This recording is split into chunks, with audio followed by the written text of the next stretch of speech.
రాజేశ్వర రెడ్డి గారు మాట్లాడుతూ గవర్నర్ గారి ప్రసంగం మీద మాట్లాడుతూ రుణమాఫీ మీద మాట్లాడారు సార్.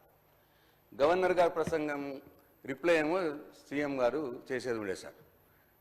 మరి పాపం డిప్యూటీ సీఎం గారు లేచి మరి ఎందుకు మరి తను క్రెడిట్ కొట్టాలనుకుంటున్నాడా సార్? ఇప్పుడు అంటే అట్లగా సార్ సార్ అది వదిలేయండి సార్. సరిగా వాళ్ళిద్దరి మధ్య పంచాయతీ నాకెందుకు సార్, కానీ అది వదిలేయండి సరిగా సార్. సార్ ఇప్పుడు వారు రుణమాఫీ మీద మా బాల్కొండ నియోజకవర్గం విషయం చెప్పారు సార్. సార్ రుణమాఫీలో బాల్కొండ నియోజకవర్గంలో 51,000 మంది రైతులు ఉంటే ఇప్పటికైంది సార్ 20,000 మందికి అయింది సార్. ఇంకా 31,000 మందికి కావాలి సార్. వాళ్ళని చెక్ చేసుకోమనండి సార్, మళ్ళీ రిప్లైలో చెప్పానండి సార్.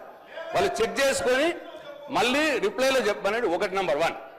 నంబర్ 2, మేము టీఆర్ఎస్ ప్రభుత్వంలో ఉన్నప్పుడు రెండు విడతలుగా మేము రుణమాఫీ చేసిన అమౌంట్ కంటే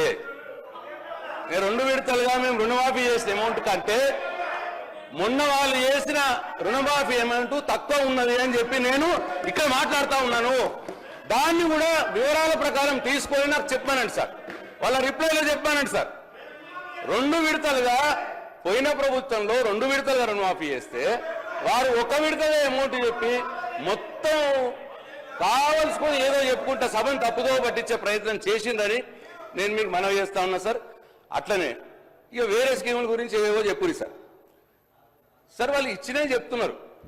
అసలు ఎంతమంది అప్లై చేసిర్రు, మీరు ఎంతమందికి ఇచ్చిర్రు అది కూడా చెప్పాలి సార్. సార్ మేము ఇచ్చింది 2018 మీరు ఎంత ఇచ్చిర్రు అటు ఇట్లా అంటున్నారు సార్. మేము ఇచ్చినాము, మా చేతనైనంత ఇచ్చినాము, మాకు తోచినంత ఇచ్చినాము. దాంట్లో సంతృప్తి పడ్డోళ్ళు పడ్డరు, బాధపడ్డోళ్ళు బాధపడి ఉండొచ్చు. ఎలక్షన్లు అయిపోయినాయి సార్. మీరు ఎలక్షన్లప్పుడు ఏం చెప్పిండ్రు, ఇప్పుడు ఏం చేసిండ్రు అన్నదే పాయింట్ సార్. రోజు సార్ పొద్దున్నది 15 నెలలు అయింది సార్. సార్ 15 నెలలు అయింది, ఇంకా మా మీద ఏడిపోయిందుకు సార్? మీరేం చెప్పిర్రో చేసి చూపెట్టండి సార్. మీరేం చేసిండ్రు, మీరేం చెప్పిర్రో ఎలక్షన్లప్పుడు అది చేసి చూపెట్టండి. అది పాయింట్ సార్.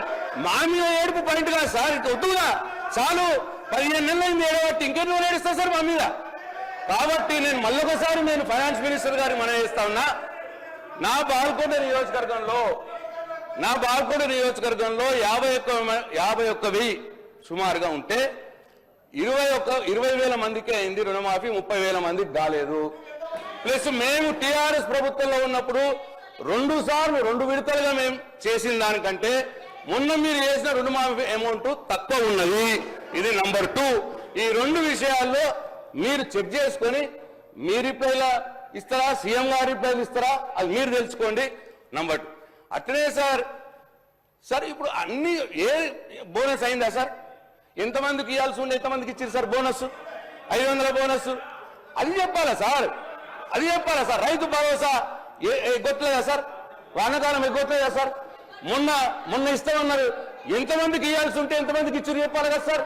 ఇచ్చిందే చెప్పుకుంటా పోతున్నారు. ఎంతమందికి ఇవ్వాల్సి ఉందో కూడా చెప్పాలి కదా సార్? అట్లా ప్రతిదీ అంతే సార్.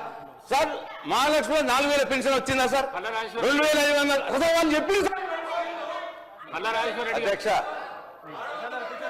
అధ్యక్ష ఆర్థిక శాఖ మంత్రులు ఉప ముఖ్యమంత్రి వారు నేను విద్యాశాఖ మీద మాట్లాడే ముందు